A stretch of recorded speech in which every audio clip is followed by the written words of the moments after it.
안녕하세요, 이뉴스입니다. 오늘은 최근 있었던 유시민 씨와 홍준표 씨의 100분 토론에 관해서 얘기해보려고 합니다.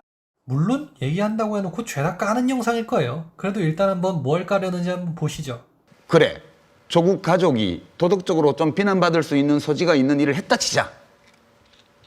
그렇다고 해가지고 이렇게 이잡듯이 다 뒤져서 한 가족의 삶을 완전히 파탄내는 식의 검찰권 행사는 공정한 것인가? 한 가족을 탈탈 털어서 뭐 풍지확산을 내놨다는 식으로 얘기하시는데 최순실 때 그런 얘기 하셨어요? 한 가족을 탈탈 털어서 외국에 나가 있는 딸까지 강제로 귀국 조치시켜서 구속하는데 그런 얘기 한 번이라도 입끝에라도 올려보셨어요? 그런 분이 아니셨던 걸로 기억하거든요. 그리고 이게 공정하냐고요? 아니, 먼저 조국 내에서 법에 관련된 걸로 위법사항 없으니까 우린 잘못이 없다라고 나오니까 우리도 법에 관련된 거 위법사항 없게 하겠다는 건데 저쪽에서 페어게임 안 하겠다 해서 우리도 페어플레이 안 하겠다고 한 건데 그게 잘못이에요? 그럼 우리만 공정게임 해주는 게 당신이 얘기하는 그 공정입니까? 아니잖아요. 최순실 때 이렇게 했으니까 조국 때 이렇게 해보자고요. 똑같은 사건에다가 똑같은 잣대를 들이미는 게 공정이에요. 당신이 얘기하는 공지영 같은 공정 말고.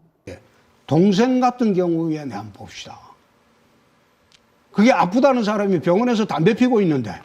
아이, 가만히 있어. 가짜 뉴스예요. 네, 가짜 뉴스. 그거는 명예훼손에 지금 걸릴 수 있습니다. 아이, 그거 조심하세요. 아이, 진짜예요. 제가 홍 대표님 위해서 꼭 하는 짓이 그거 어느 신문에 난 거 무조건 믿지 마시고요. 아니, 대선 토론 때 문재인 후보 그때. 아니 제가 그래요. 뭐 어느 게 가짜뉴스인지 뭐 진실은 본인만 알고 있으니까 나는 모르겠어요. 근데 유시민 씨 당신도 이거는 좀 조심해야 되는 거예요. 분명히 당신이 가짜뉴스라고 언론에다 공격한 게 있을 거고 그 언론 기사들도 당신 때문에 명예훼손을 당했을 일이 있을 거거든. 근데 당신이 가짜뉴스라고 주장했던 게 진짜뉴스라는 게 밝혀지면 당신은 가짜뉴스 유포한 사람이 되는 거예요. 그렇지 않겠어요? 대통령도 범죄 저지르면 구속되는 세상. 그래서 검사는 안 됩니다. 응? 검사도 내가 수사할 때는 구속한 적이 있어요.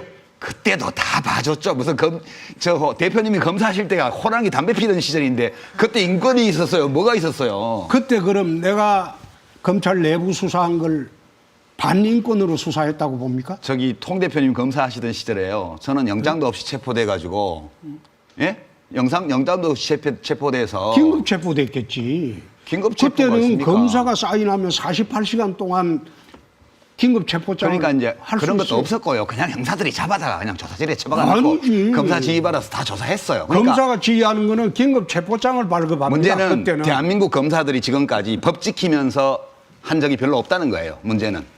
뭐 동료 여검사 성추행해도요. 뭔가 되게 억울한 게 많으신 건 알겠어요. 근데 검사직을 지내신 분이 이런 제도에 의해서 당신이 체포당했을 수도 있다라고 얘기를 하는데 아니 그런 거 없었고 그냥 무조건 체포당했어요. 이건 아니지. 이런 식으로 의해서 체포당했을 거라고 얘기를 하는데 아 나는 그런 거 모르겠고 얘네가 영장도 없이 쳐들어와서 나 그냥 구속해서 뭐 어디다 처박아 놨다 뭐 그런 식으로 그냥 얘기하고 홍준표 대표가 그거 아니라고 다시 한번 짚으려고 하는데 아 중요한 건 그게 아니고 다른 거다라고 논점을이고 있잖아요. 당신들이 그렇게 싫어하던 논점을이기를 당신들이 하고 있으면 안 되잖아요. 난 무슨 말을 했는지 모르겠어. 그러니까 보수를 하시는 거예요. 아니? 이 말을 못 알아들으시니까 보수 정당을 하시는 거라. 토론의 기본 자세는 상대에 대한 존중, 배려 뭐 그런 거 아니었어요? 근데 이걸 못 알아들으시니까 보수를 하시는 거라고요? 뭐 진보 쪽에서 내세우는 이론을 못 알아들으니까 뭐 공감을 못 하시니까 보수를 하고 계신 거다 그런 식으로 얘기한 거라는 거 압니다. 근데 그래도 말을 저렇게 하시면 안 되죠. 저건 상대에 대한 존중이라는 게 없는 그런 감정 표현인 것 같은데? 어떻게 보면 TK 후배잖아. 뭐 또 그런 걸 따지세요?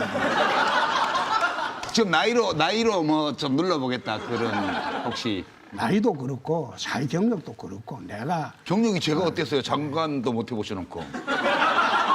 나는 장관을 갖다가 18개 부처 장관을 지휘하던 사람을 해봤어요. 뭘요? 당대표. 뭘 지휘받아요 누구나 누가? 장관들이 나는 누가 했지. 당대표 지휘를 받아요? 아니, 나는 했지. 그 장관을 안 해보셔갖고 몰라서 그렇지.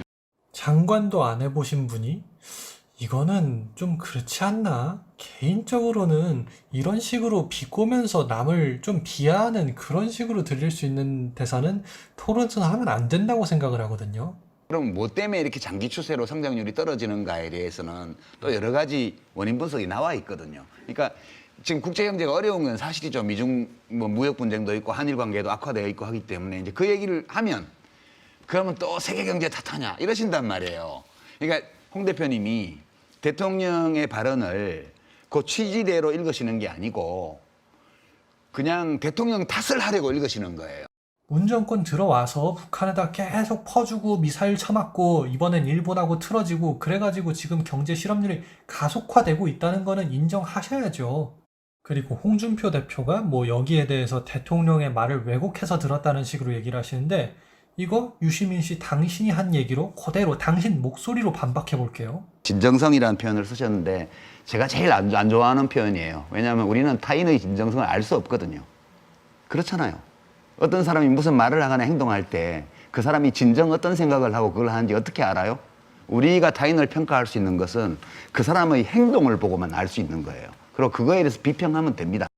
당신 말대로 완전한 타인인 우리가 대통령이 속에 품고 계시는 그 큰 뜻을, 그 진정성을 어떻게 알아들어요? 대통령이 지금까지 해온 액션들을 봤을 때 우리가 그 사람을 평가하는 거잖아요? 그쵸? 방금 유시민 씨 당신이 했던 얘기가 이거 아니에요? 근데 그런 식으로 평가를 했더니 이번에는 아, 속뜻은 그게 아니다. 네가 곡해해서 듣고 있는 거다. 그런 식으로 얘기를 하시네? 근데 제일 싫어하는 게 진정성이라고요? 뭐 다시 들려드려요?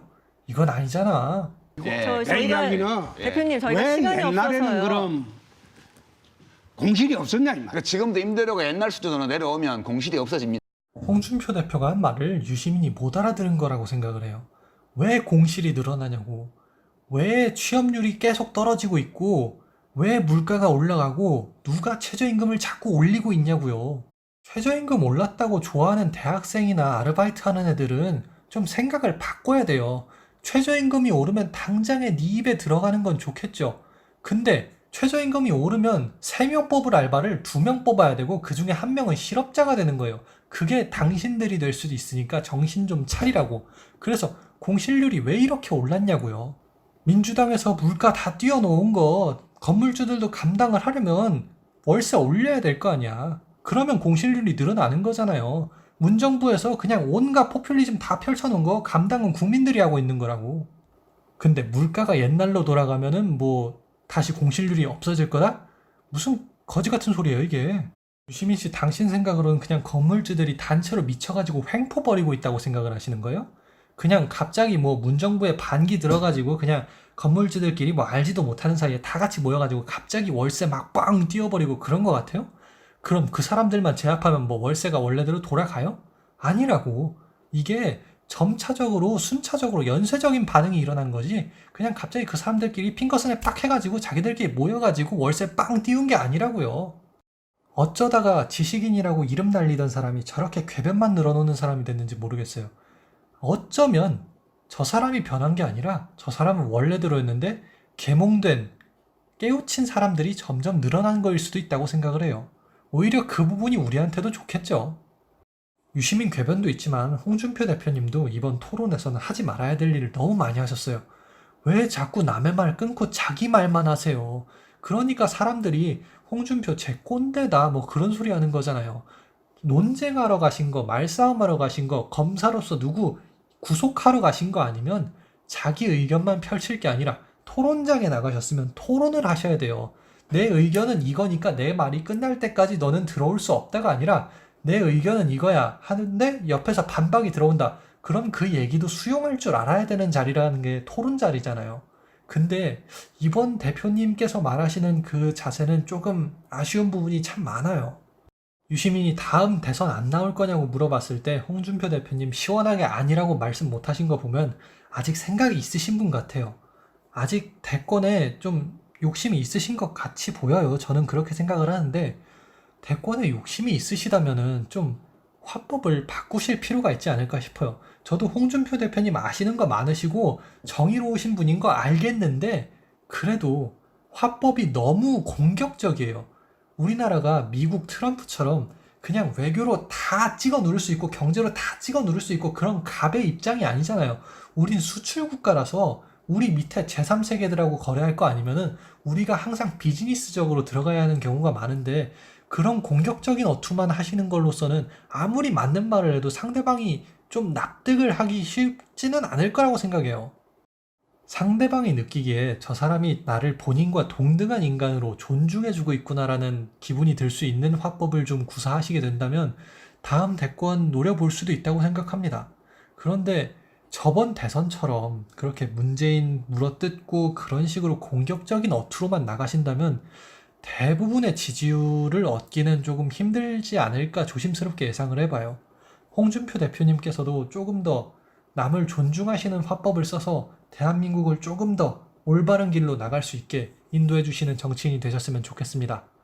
영상 재밌게 보셨다면 좋아요 한번, 구독 한번, 알림 한 번씩만 부탁드립니다.